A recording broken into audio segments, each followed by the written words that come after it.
it's funny that I forget who mentioned the Dark Knight trilogy. Christopher Nolan's recently been in an interview saying, exploring the themes, the genres within the Dark Knight trilogy. He goes to say, director Christopher Nolan is a guest at the Cannes Film Festival this weekend, and he took some time to further illuminated his acclaimed Batman films of the Dark Knight trilogy. According to Total Film, Nolan explained the genres of the three Dark Knight trilogy movies. Batman Begins is a hero's journey. The sequel, 2008's The Dark Knight, is a crime movie. The final installment of the series, 2012's The Dark Knight Rises, is a war film. Nolan went on to say that these genres are defined by each film's villain. In Batman Begins, it is the hero's mentor, Ra's al Ghul, who is the villain. In The Dark Knight, it is the terrorist Joker. In The Dark Knight Rises, it is the militaristic Bane. Batman Begins told the origin of story of Nolan's version of Batman played by Christian Bale. The film followed Bruce Wayne's life from his childhood through the death of his parents, his troubled adolescence, his decision to travel the world and to gain skills needed to fight crime, and eventually to his return to Gotham as its dark protector. The Dark Knight brought some complexity to Bruce Wayne, hello Navi, by having him actually consider life after Batman. The film sees Batman ally himself with District Attorney Harvey Dent to eliminate Gotham's crime families, but the anarchic Joker throws all their plans into chaos. The Dark Knight Rises catches up with Bruce Wayne after he retired the Batman mantle following the events of The Dark Knight. New laws seem to be curbing Gotham's crime, but then Bane wages war onto Gotham. It goes further on to say, I think there was a comment. There was a comment about this saying Joker seems to be the. Oh yeah, hang on. Comedian actor Patton Oswalt recently offered his own theory about the Dark Knight's Joker, that the villain was a former military intelligence agent. He seems to be very good at that kind of mindfuckery that sustained professional interrogation requires. His boast about, I know the squealers when I see one. The way he adjusts his personality and methods depending on who he's talking to and knowing exactly the reaction he'll get. Mocking Gamble's manhood, invoking terror to Brian. The false Batman, teasing the police's sense of loyalty to his fallen fellow cops, digging into Gordon's isolation, appealing to Harvey Dent's hunger for fairness. He even conducts a reverse interrogation with Batman when he's at the box in the police station, wanting to see how far Batman will go, trying to break his one rule. I'm going to be honest, I kind of agree with that. It's kind of like it's just as it says, he's just playing with people. Kaiju, where do you weigh in on this? With what, Christopher Nolan's idea on the genres? Mm-hmm. I think they make sense overall. I mean, I don't really see how it's like so he considered it a hero's journey for the first movie. Yeah. And what did he consider for the next second two? The second one was a crime movie. The third was a war movie. Okay, yeah, that definitely makes a lot of sense. Like in a way, I think the first two movies are knee deep in crime drama territory. I think the first one is definitely more of a superhero thing with one man going against an entire army of ninja terrorists. But yeah, the second movie is without a doubt a pure crime drama more than what you would call a traditional superhero movie. And I guess that's why I love The Dark Knight so much, was because of my love for crime drama and all that, film noir goodness. But I wouldn't call The Dark Knight film noir, but I would say it is a crime drama with elements of the superhero genre. For the third movie being a war movie, I can see that. Although I would say that Christopher Nolan is not so much an action director, so I feel like his take on a war movie didn't come across as impactful. Like, you never got, ironically enough, we always considered The Dark Knight to be the standard for gritty reboots, but I didn't feel the war aspect of this supposed war movie was as gritty as it could have been. mainly in how clean looking the entire setting was. Even after Bane supposedly took over Gotham, and let's see anything else. But I would agree with his summation of his own film series. I'm not sure how much Christopher Nolan has improved as an action director, given that he actually directed another film in the form of Dunkirk. I've yet to see Dunkirk, so I'm not sure how that movie panned out, but it seems like audiences and critics generally liked it. I've heard a lot of people say nothing but good things about it. One of the things it's funny we bring up Christopher Nolan, Clayton Fiorati, who is a guy is one of my go-tos for insightful perspectives on the Jurassic Park franchise. He postulated the question: how would a Christopher Nolan directed Jurassic Park movie look to people? I'm like, I don't know. I mean, he's a good director, but him He and mainly Jurassic.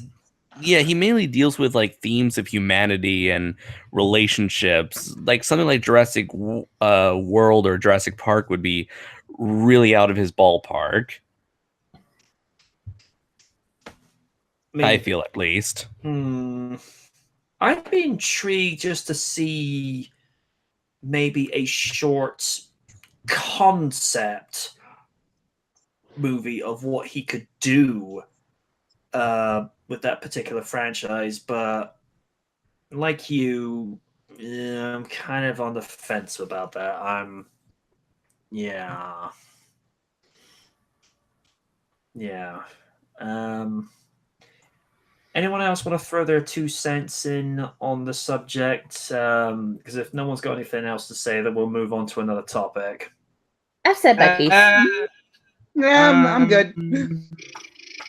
Well, I've been kind of quiet for the time being, so I forgot to chime in on my piece on like the Iron Man thing. So like You want to say something? Do go ahead. I'm not gonna limit you. Okay.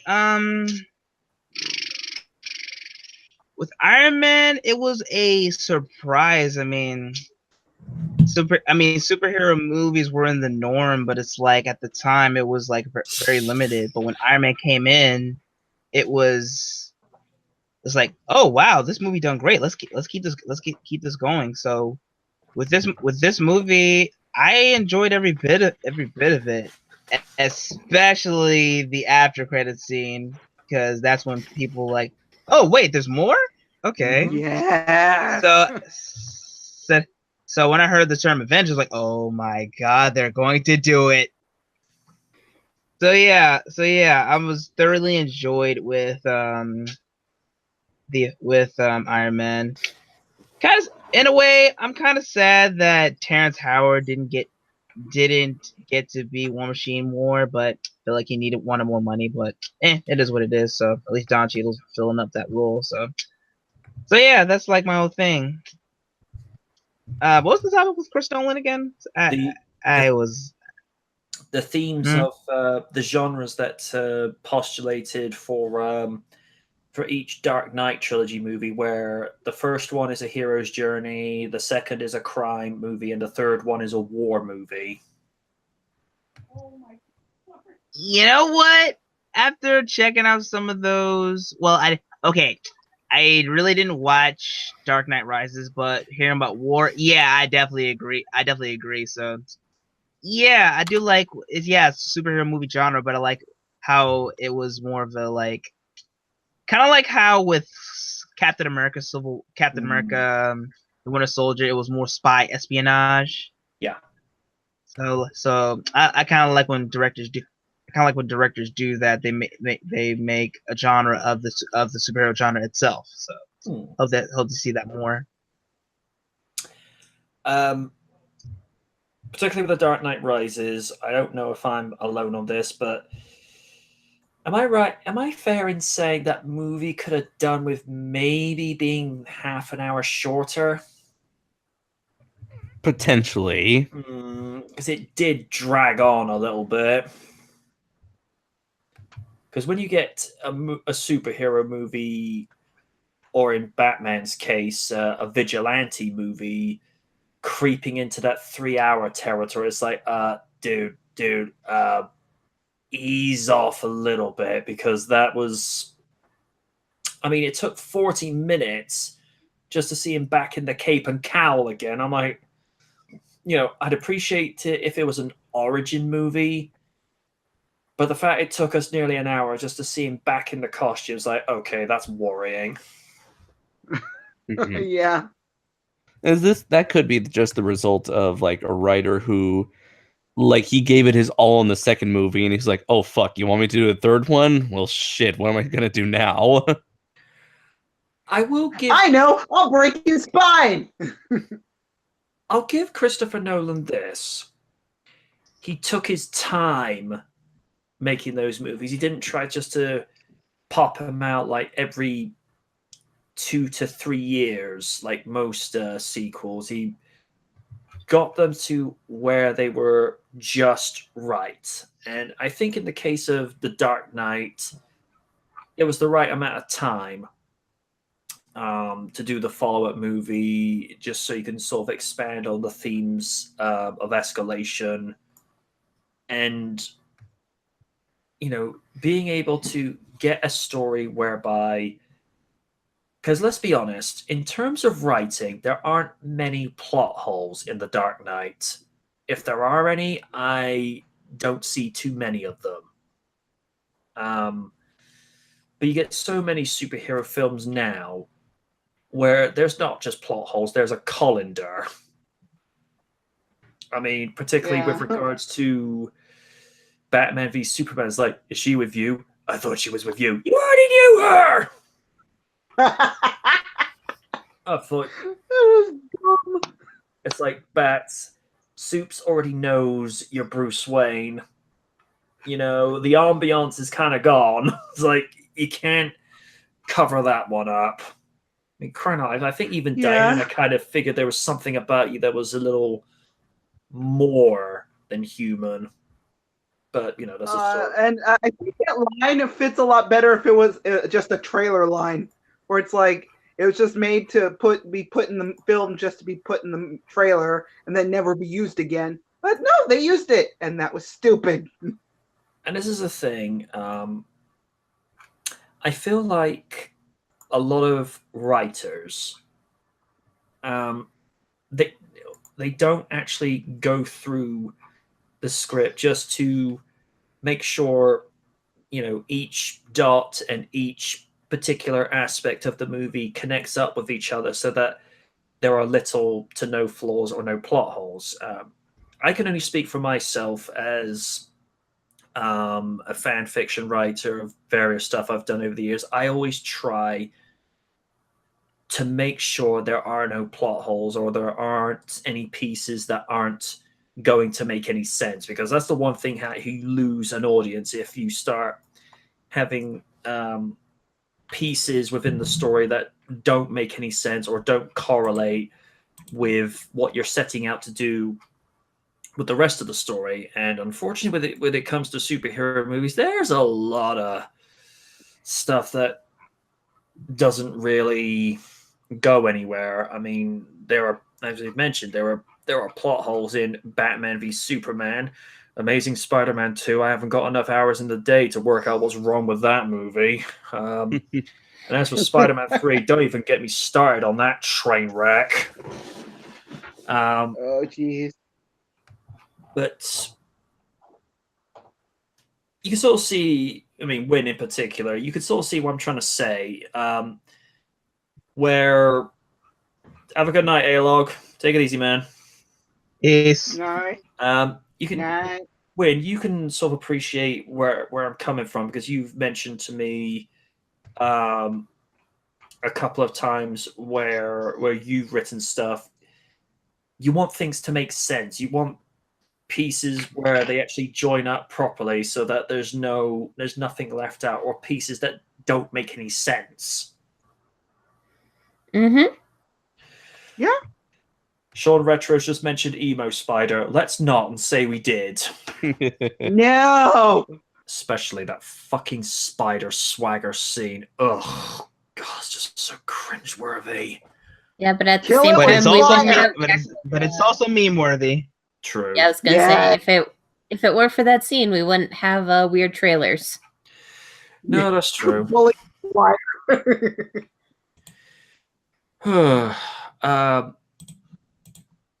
Anyone else got anything to say with regards to Christopher Nolan explaining the genres of the Dark Knight trilogy, or shall we move on to the next piece? I think well, we talked about it enough. Oh, you. Yeah, oh, sorry about that, yeah. Liz. You want to go? No, I'm good. I'm good. I was gonna say something else, but no, it's fine. What did you want to say? Okay. Well, no, it's because I get the whole fan fiction. You want things to make sense, kind of thing. Because right now I'm currently working on a very ambitious project right now, and Awesome. it's taking a while for me to Cool. finish that. Well, Sorry. as the distinguished expression says, good things come to those who wait. Yeah, well, it's gonna take me a while because I'm doing a rewrite of the first season of Arrow, but instead of having Oliver Queen being the one that ends up on the island, it was his best friend, and that's gonna take a little bit of time because I'm currently literally watching the full season, going through the first episode, kind of thing. All right. When I'm finished, I'll probably send you guys a link if you guys are interested. One of the best pieces of advice, and this is from my own personal experience as a hobbyist writer, fanfic writer, call it what you will. Never go looking for the idea. Wait for it to find you, because as soon as it finds you, that's when everything just slips into place. That's when you start getting fed ideas. Yeah.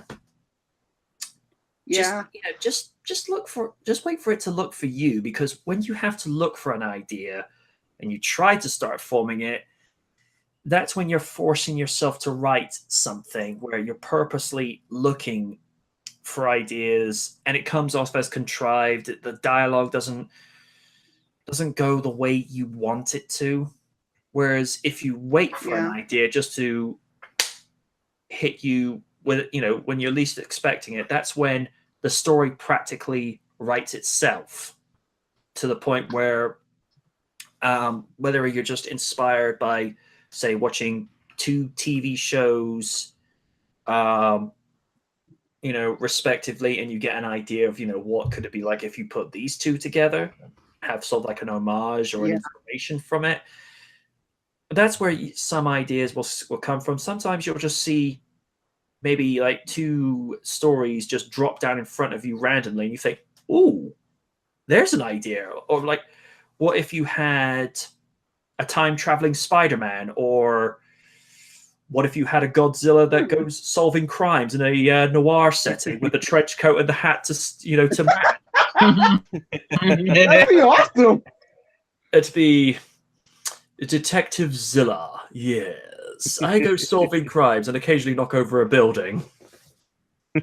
And spray you with my atomic breath. Ah! Not my fault. It's just who I am.